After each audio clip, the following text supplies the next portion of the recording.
श्री कृष्ण कहते हैं हमें किसी से भी अंधा प्यार नहीं करना चाहिए। हमारा किसी के प्रति अंधा प्यार हमें कभी भी आगे नहीं बढ़ने देता। अधिक प्रेम भी व्यक्ति को बुद्धिहीन कर देता है। अनुमान मन की कल्पना है और अनुभव जिंदगी का सबक है। सच्ची खुशी तभी होती है जब आपकी सोच, कथन और कर्म में समानता हो। जीवन में कभी निराश नहीं होना चाहिए, क्योंकि कमज़ोर आपका वक्त होता है, आप नहीं। जैसे तेल समाप्त हो जाने पर दीपक बुझ जाता है, उसी प्रकार कर्म के क्षीण हो जाने पर भाग्य भी नष्ट हो जाता है। मौन सबसे अच्छा उत्तर है किसी ऐसे व्यक्ति के लिए जो आपके शब्दों को महत्व नहीं दे। श्री कृष्ण कहते हैं परिवर्तन संसार का नियम है। समय के साथ संसार में हर चीज़ परिवर्तन के नियम का पालन करती है। सत्य कभी दावा नहीं करता कि मैं सत्य हूँ, लेकिन झूठ हमेशा दावा करता है कि सिर्फ मैं ही सत्य हूँ। नरक के 3 द्वार हैं, वासना, क्रोध और लालच।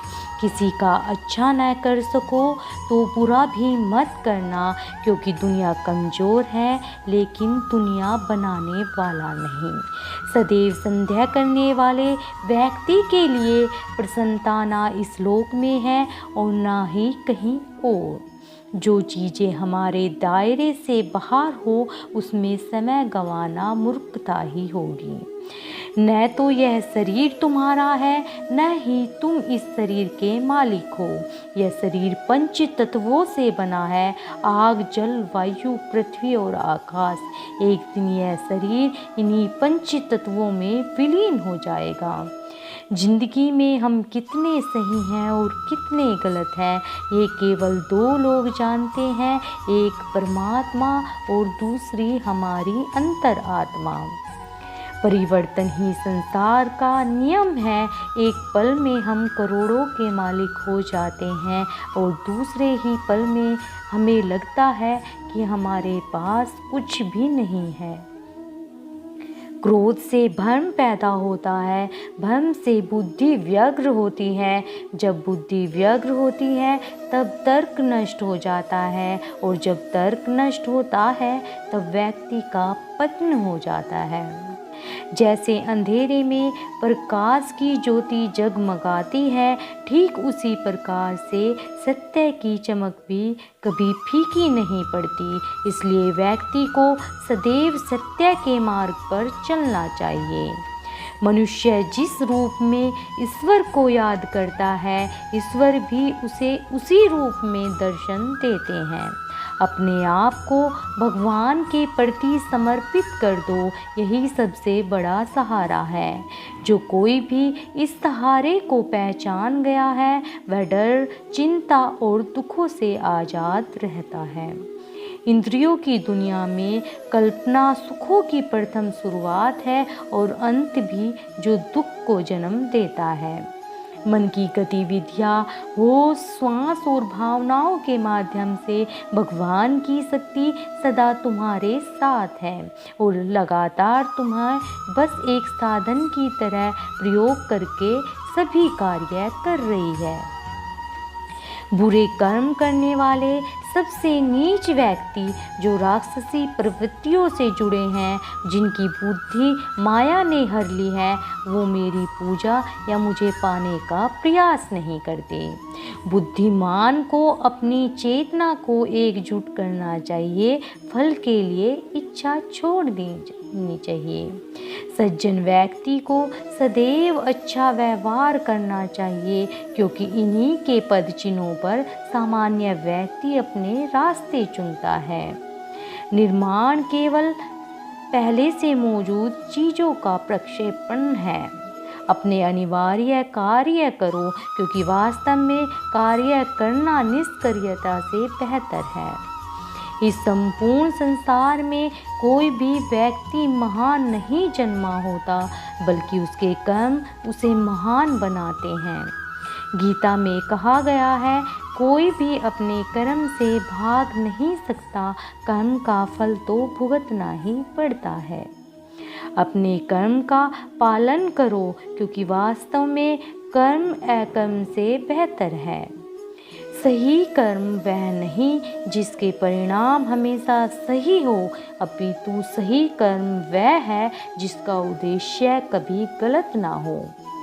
इंसान हमेशा अपने भाग्य को कोसता है, यह जानते हुए भी भाग्य से भी ऊंचा उसका कर्म है जिसके स्वयं के हाथों में है। बिना फल की कामना से किया गया कार्य ही सच्चा कर्म है। ईश्वर चरण में ही समर्पण केवल धर्म है। ज्ञानी व्यक्ति ज्ञान और कर्म को एक रूप से देखता है। ज्ञानी व्यक्ति को कर्म के प्रतिफल की अपेक्षा कर रहे अज्ञानी व्यक्ति के दिमाग को अस्थिर नहीं करना चाहिए। प्राकृतिक कर्म बहुत तनाव पैदा करता है। किसी और काम का पूर्णता से करने से कहीं अच्छा है कि अपना काम करे, भले ही उसे अपूर्णता से करना पड़े। अच्छे कर्म करने के बावजूद भी लोग केवल आपकी बुराइयां ही याद रखेंगे। इसलिए लोग क्या कहते हैं, इस पे ध्यान मत दो, तुम अपना कर्म करते रहो। कर्म उसे नहीं बांधता जिसने काम का त्याग कर दिया है। जन्म लेने वाले के लिए मृत्यु उतनी ही निश्चित है जितना कि मर्त होने वाले के लिए जन्म लेना। इसलिए जो अपरिहार्य है उस पर शोक मत करो। आत्मा किसी काल में भी न जन्मती है न ही मरती है, और न यह एक बार होकर फिर अभाव रूप होने वाला है। आत्मा अजन्मा, नित्य, शाश्वत और पुरातन है। शरीर के नाश होने पर भी इसका नाश नहीं होता। जैसे मनुष्य पुराने वस्त्रों को त्याग कर दूसरे नए वस्त्रों को धारण करता है, वैसे ही देही जीवात्मा पुराने शरीर को त्याग कर दूसरे नए शरीर को प्राप्त होती है। जो आत्मा को मारने वाला समझता है और जो इसको मरा समझता है, वह दोनों ही नहीं जानते हैं, क्योंकि यह आत्मा न मरती है न ही मारी जाती है। वह जो मृत्यु के समय मुझे स्मरण करते हुए अपना शरीर त्यागता है, वह मेरे धाम को प्राप्त होता है, इसमें कोई संशय नहीं है। लोग आपके अपमान के बारे में हमेशा बात करेंगे। सम्मानित व्यक्ति के लिए अपमान मृत्यु से भी बदतर है। वह जो इस ज्ञान में विश्वास नहीं रखते, मुझे प्राप्त किए बिना जन्म और मृत्यु के चक्र का अनुगमन करते हैं। मैं उष्मा देता हूँ, मैं वर्षा करता हूँ और रोकता भी हूँ, मैं अमृत भी हूँ और मृत्यु भी। जो व्यक्ति चाहे बन सकता है, यदि वह विश्वास के साथ इच्छित वस्तु पर लगातार काम करे। जब वह अपनी कार्य में आनंद खोज लेते हैं, तब पूर्णता प्राप्त कर लेते हैं। याद रखना, अगर बुरे लोग सिर्फ समझाने से समझ जाते तो बांसुरी बजाने वाला कभी महाभारत नहीं होने देता।